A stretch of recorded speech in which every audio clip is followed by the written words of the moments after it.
Greetings to all and sundry, Chancellor North Wales here. Time for another Chancellor's View. Today I'm going to cover a fair bit of ground, and we're going to look at I'm going to discuss what I've been doing, why I've worked on the projects I've worked. We're going to look at stuff I've been seeing on the community, as always. Good run of shout outs, a bit about what's to come, and also upcoming events, that kind of thing. So, firstly, a series of thank yous. Firstly, massive thank yous for the great response to the Lightning build. Very much appreciated there, guys. That was a very special project for me, and as you can see, she's gone on my desk at work. So, very much appreciated there. And if I haven't yet replied to anyone, I do aim to try to reply to every person. If there's any I've missed, I do apologise. I'll give it another look over. If you guys want to ask me a question about the modelling side, I will always endeavour to answer provide as much detail to an answer as I possibly can. Sometimes I tend to go to too much detail, and I make no apologies about that. It's just more of a personal tendency, but be understanding if I like to answer a question fully. Now, what I've been up to, this is really now following on from the video I did about the unboxing for the Ottomans for Dystopian, and this past week has had a very strong wargaming focus. There is a reason behind this, and this is now where we get more into some stuff that's coming up. Next weekend, kicking off on Saturday and midday Saturday and running through to midday Sunday, we've pulled together at the Side Defenders War Games Club a fundraiser for the Army Benevolent Fund, and myself and mate will be playing Dystopian Wars non-stop for 24 hours, basically one very large battle with reinforcements and force replenishments coming in continually over a 24-hour period, and just aiming to keep going, rolling the dice, moving ships about, going bang, ping, and whatever else for 24 hours. I've gone round, colleagues, friends, with a sponsorship form. There's going to be other guys, some lads will be playing Flames of War, other guys will be playing a board game. So there's going to be a variety of stuff going on there, with people endeavouring to raise money for a very good cause, the Army Benevolent Fund. In the lead up to that, I threw myself into getting one of the forces I intend to use. I'll be fielding 2,000 points, and guys, I'm going to say this is all about Dystopian Wars. I'll be fielding a large army, a large French land force, a large French naval force, my Ottomans. That's one of the cruisers I got painted up this week, painted and flagged, and one of the 24 bases of tiny flyers that I've done, slicing them off their base and mounting them on the heads of pins, sculpting out the base and all that lot. Now that has been a very key focus for me this week, just throwing myself into that, getting what in my mind would be a playable force ready to bring in as one of the reinforcements, probably early Sunday morning, that sort of time, for the Grand Encounter. And what that will be is a Victorian science fiction version of the Battle of Guadalcanal. Basically the Russians with British allies and the French with Italian and Ottoman allies fighting over an island. There'll be a Henderson field in the middle of it, and you'll have the land battle supported by air and large naval engagement going on, and forces continually feeding in. So a bit of an odd one there, I know, but sorry if you just excuse me. Oh, that's okay, sorry, I have another PC running, it's doing something odd, but so that's what. So this week was all about getting as much painted up as I possibly could, and then when those were done I had some French that were what I call sitting in the shipyard, in that they weren't painted to the standard that I like to put things on a table. They were painted, but not only can I not put unpainted miniatures on a table, but they have to be painted more than just 3 or 5 colours up in my mind. They need to be washed, they need to be done to a level that says, yeah, I'm happy with this. In most cases, I expect, particularly my dystopian warship, I like to have everything flagged as well, and distinct any particular unit markings on there, whether it's decals or whatever. Also washes, dry brushing, all that stuff has to be done before I can say, yeah, I'm happy for all this. So I finished off today in a bit of a rush. I'm doing some work on it last night as well, some Republic of France ships as well, to further boost up the fleet to even more of an inane size. So quite a lot of prep for that. Can't do anything this coming week because I'll be away on work. So out of the man cave for 4 evenings. That meant everything gets compressed up. What that's also had a bearing on is I wouldn't have started Aaron Newland's trainer group build until the 4th, but I'm not going to also try and do 2 projects at the same time. It's one project, get something done, then the next thing, then the next thing. Now coupled with no, I'm going to be quite honest about it, February's going to be it's turning out to be a pretty busy and a hefty month for me. So how that fares, we'll have to see. If I feel I don't have the time to do the Yak 23 UTI, I do have a Yak 21 trainer, slightly more basic kit.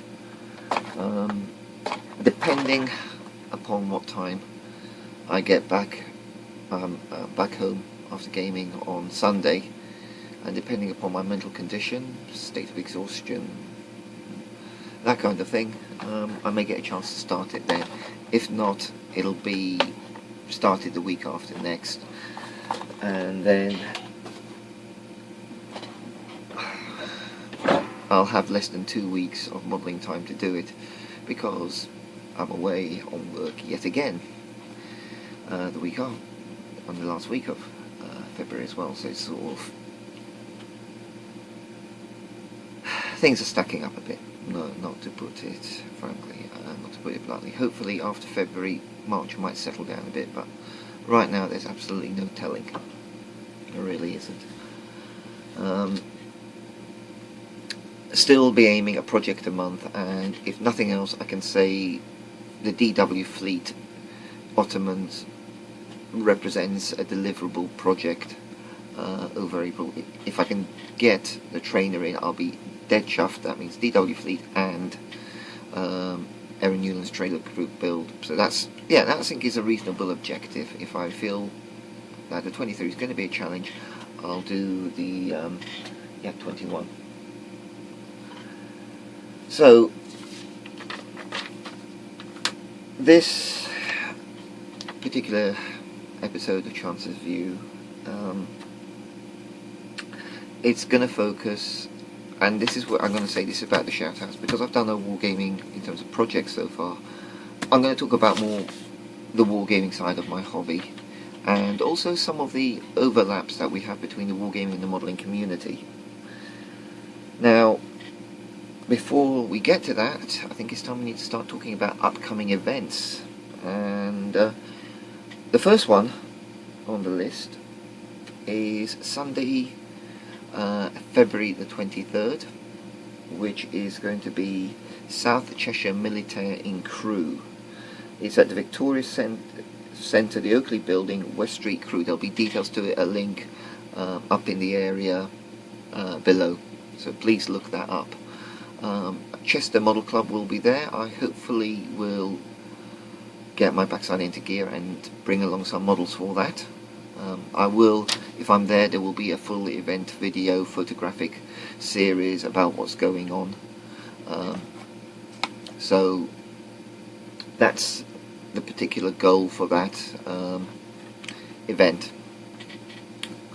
After that comes, on April the 6th, is the Cosford Model Show at RAF Cosford Museum near Birmingham on April the 6th. Brilliant event again. Chester Model Club will have a table there. I'll definitely have a reasonable display of my Russian aircraft and other projects, and hopefully, guys, if anybody wants to meet me at either event, I think Cosford in particular, if we can get as many of us from the community, the UK community, down to that, that would be really brilliant, guys, and definitely a chance for a sit down and a cup of coffee chat for the show. So that would be really excellent at the Cosford Model Show on Sunday the April the 6th. It's just a one-day event there. So that's two things to put down in the calendar if you're a UK modeler, and if you want a chance to meet up, as I said, drop us messages, whatever. Now, on to the subject of modelling and wargaming. This channel does have a predominantly modelling spin to it. It's just the nature of it, because basically I just find it easy to do videos about the model making side, discussing it, the build vids, and I find the YouTube has been a real encouragement to me on the model making side, and believe me, you guys have really driven me on this side of my hobby activities. But once in a while the focus is moved, and as I said, so far February has been on the wargaming side. Now, what does one hobby bring to the other? I mean, the obvious area where we have the overlap is on the figure painting, and there's plenty of modelers out there who've picked up some Games Workshop figures, painted up a dragon, a space marine, a land raider, all of that, and that's a great standalone project. Likewise, there's plenty of wargamers, I believe, that have been inspired and encouraged by model makers' techniques, approaches, the paints they've used, airbrushing, that side of it, and I've certainly seen a much greater increase of the use of airbrushes amongst wargamers of late. Particularly as I think airbrushes, the costs have come down, it's become a much more accessible tool, and now with the Vallejo paints, with the Model Air paints, it's not so much of a challenge. You're not trying to put through GW paints through an airbrush, that kind of thing. So we're seeing the crossover. I'm seeing more mention of Tamiya paints in wargaming vids, and more mention of Revell paints as well. So we're seeing that exchange of ideas, exchange of techniques, use of fillers rather than GW green stuff, that side of it. I could get into a GW rant, but you know what? There's plenty of other guys ranting who do it far better than me, and some of them I'm going to mention in the discussion area, in the shout-outs. So I won't rant about GW. So right, that's bits cleared. A bit more about modelling and wargaming. If I have one tendency on the wargaming side, I think it brings out certain obsessive tendencies. I personally would never play a game without fully painted miniatures. Carl just bugs the hell out of me. And I occasionally cringe when I see battle reports with unpainted minis. To me, it's part of the hobby. I understand a lot of people, they're more into the gaming side than they are into the painting side, and they just want to get their minis out there. Wargaming there is the visual element, the seeing the nicely compiled armies, fleets, forces, whatever they are, on decent terrain. And I think the preparation work justifies the eye candy, quite frankly. So I see a lot of very, very good, beautifully compiled, wonderfully presented battle reports online, and I compliment them. But part of me is really biting my lip. Guys, paint your minis. And if that puts me down as being a member of the Wargames Fashion Police or a Wargames Rivet Counter, then I will accept that condemnation with the in the manner in which it's intended. However, if I am playing somebody and they haven't got painted minis, I'm not going to give them a hard time over it. But to me, the two parts of that hobby go inextricably together. And that's also why I do obsess over my miniatures painting and building up fleets. I have on the shelf behind me, in that zone there, the that's the Dystopian War Stuff shelf, that there is a reasonable sized KOB force there that won't even see a box, a storage box, until it's fully painted, flagged, and the tiny flies are sliced off their bases, and normally resulting in me going a little bit, don't know if you can go high on superglue fumes, but you certainly start feeling a bit weird. And considering how closed in the man cave is, and my tendency to leave windows closed, and the quantity of superglue I use, particularly with Wargames miniatures, it's a little bit like one of those fume cupboards in CSI, in episodes of CSI. So probably if the wife ever does decide to bop me off, my fingerprints or traces, the forensic evidence will be easily found in here. I sometimes think, considering the state of my floor and how much of a hoovering this office needs, the forensic evidence is probably meaning your feet are sticking to the carpet. Not quite that bad, I hope. Anyway, going past the wife bopping me off, and if I manage to completely forget to do her, to get her a card for coming Valentine's, that may become a closer reality than one might expect. But anyway, on to the shout-outs. And as I've said in this event, these are going to have a particular focus on the wargaming side. The next Chance's View, I will be revisiting the modelling side. And as I find new channels, I do jot them down. I have a little slip of paper here that I record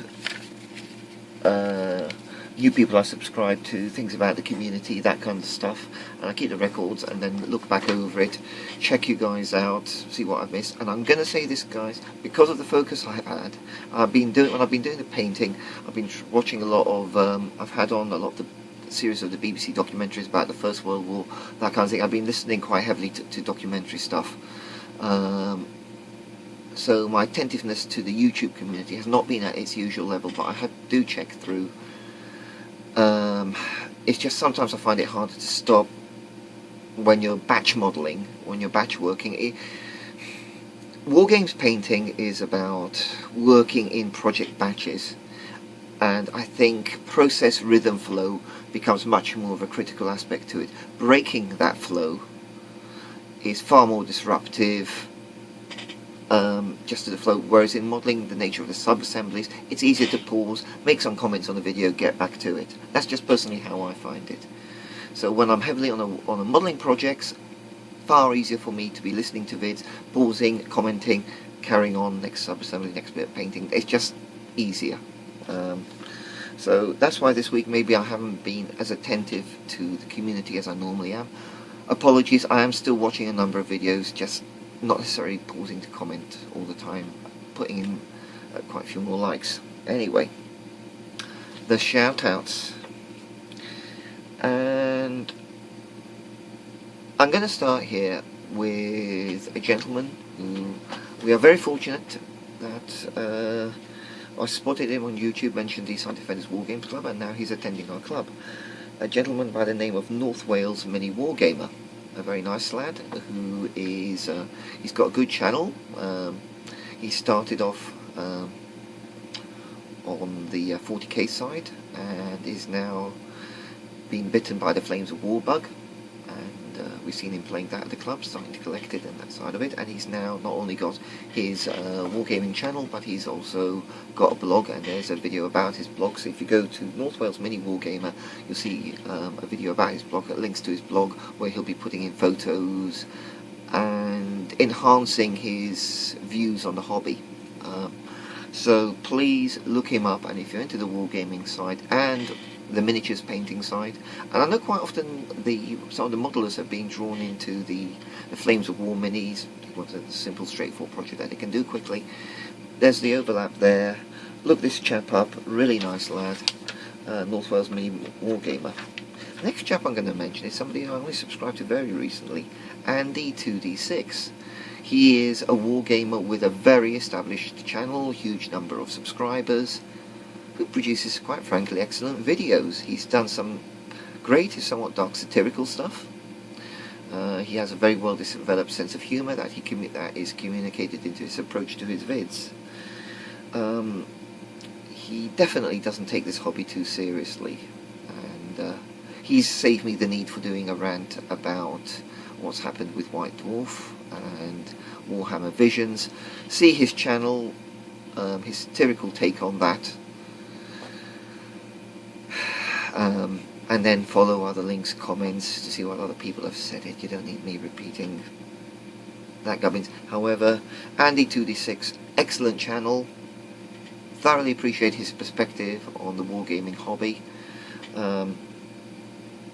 Please keep making this video, guys, yet, and if you're not subscribed to him, guys, kindly do so. Next gentleman is another very established wargamer, Ringo Simpkins. I think he comes into, in my mind, part of the old school of the wargaming community, been doing it for years, and got minis and collections coming out of his ears. Has certainly more of a GW background, but I think I get the impression he's done a wide variety of games as well. I really like his Monday morning show. Presents it very well, covers a great deal of ground, a very engaging manner. Gentleman by the name of Ringo Simpkins. Well worth subscribing to. Next guy, and many of you guys will already know him, he's been around, and he seems to be somebody that's had his foot in both camps, is British Legion. I've really enjoyed following the stuff he's been doing on Dystopian Wars. Following his painting, his comments about that, and I believe his channel offers some very good hobbyist banter. That's the best way of describing it. Ringo Simpkins, oh sorry, not Ringo Simpkins, British Legion. Name will be below, another chap well worth subscribing to. Now, a young gentleman, had a channel for 6 months, who I think falls more into the miniatures collecting side, is Miniaturemadness Perkin. A very nice young man, one of the younger members of the community. We're seeing him buying more of the kits, and I think certainly, I've seen a lot of you guys already subscribe to him. If you're not to do so, that's encouraging him. He's getting more into the aircraft modelling and the other side of modelling, as well as the miniatures painting. He's done some great diorama work. He seems to have a strong focus on the historical side, which is really great to see as well. Very nice, very good presentation manner in his videos. So Miniaturemadness Perkin. The next gentleman I'm going to mention, guys I've given a shout out to before, and I continue to thoroughly enjoy the vids they do. Their discoursive manner, their educated approach to wargaming and board gaming, and that is Poolshed Games, Merv and the Leash Lord. I thoroughly enjoy your vids, guys. I wish I saw more people commenting on them. You've just got a great manner. Your your Quest for Wargaming at college is a brilliant series, and I just like your take on the hobby. And also, let's face it, you're fans of DW, even better, you know. So if you're into the wargaming side, these two gentlemen are well worth subscribing to. The Leash Lord in particular does some very good book discussions. He reads a lot of science fiction, and I think he has to do papers on science fiction books he's read. it's well worth looking out for those discourses when he digs into a particular author as well. So, Bullshare Games, Merv and the Leechlord, subscribe to them. Bit more, what was that? 6 shout-outs. This time it's a little bit more than average, but, you know, so what? What have we been seeing on the community? Well, I mean, to say that it's been the season of group builds is an understatement. Some thoroughly brilliant work out there, guys. The D-Day group builds has been run amazingly. It's brilliant to see how many people that's pulled in and the enthusiasm that's generated, and also seeing the North Africa group build. Looking forward to Speedy's 1970s group build, got my jet lined up for that. So, does anything particularly stand out? Well, in that sense, just the sheer quality of the work. Normally I'd really give a name to it, and it's almost like a case of a bit of situation overload. So many people have been putting their heart and soul into the D-Day group build and producing an absolute flood of brilliant vids. That sounds incredibly ambiguous and imprecise, but there is a little bit of a swamp factor here for me, guys. I'm trying to keep up. I'm loving what you're doing. Just keep doing it, guys. And for those of you organising the group builds, it's been absolutely flipping brilliant. So, I'm looking forward to more of what's coming in the upcoming year.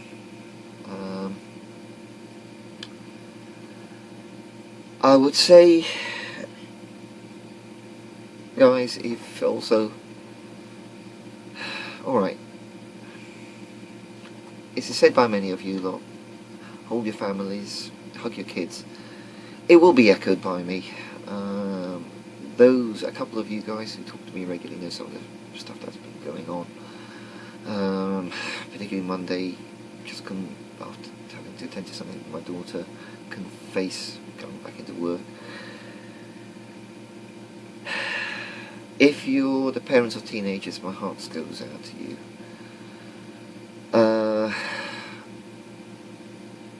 I felt, and it's really been brought home to me, that in this day and age, neither right nor wrong, I feel youngsters seem to be growing up horrendously fast, and they find themselves in circumstances where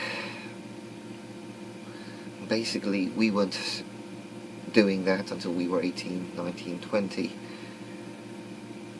And there's a price to be paid. Hearts and minds that aren't ready, and bodies that certainly aren't ready. And if you are the parent of teenagers, or your kids are soon on the way to being teenagers, hold them close, guys. Let them know that you love them. Be prepared to walk through the storm with them. Be open. Don't condemn. Please, please, don't condemn. I really don't envy what our youth of today are facing. I'm not saying the world's got worse. I think in many ways it's getting better. But if you can get your youngsters into modelling, cadets, a point of focus, sports, do so, do whatever you can.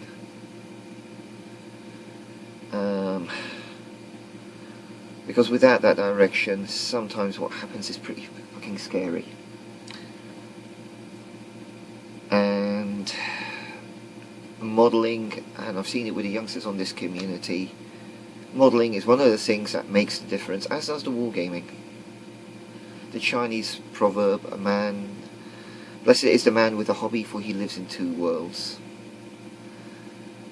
And for our teenagers, I think they really need the two worlds, that one of which they can have a bit more control over, one of which is a retreat. So I am always desperately glad when I see the youngsters getting into the modelling. It gives me hope. I feel bad that maybe I haven't done enough to encourage my own daughters to get into it.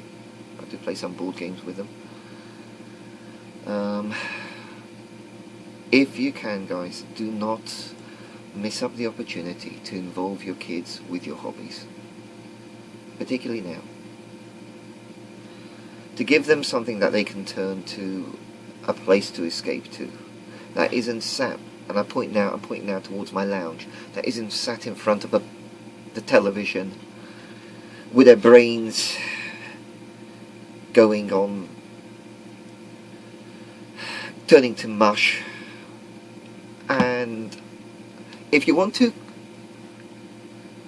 dislike this video for this, on bullshit like Geordie Shore, Jersey Shore, and the puerile, mind-numbing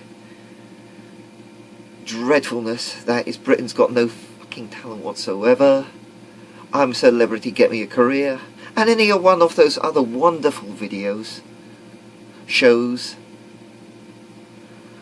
the vile output of Simon Bloody Cowell. And if he wants to dislike this channel, he's more than welcome to, Simon. And in the improbable chance that he's listening, get yourself a decent fucking hobby rather than prattling about with the bloody awful shows you produce. But anyway, a little bit of a rant there. See, I wasn't ranting about Games Workshop, I was ranting about Simon Bloody Cowell.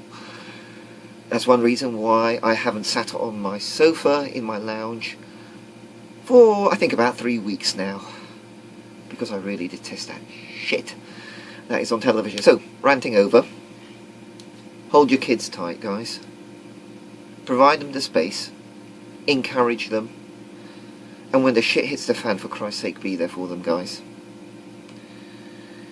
And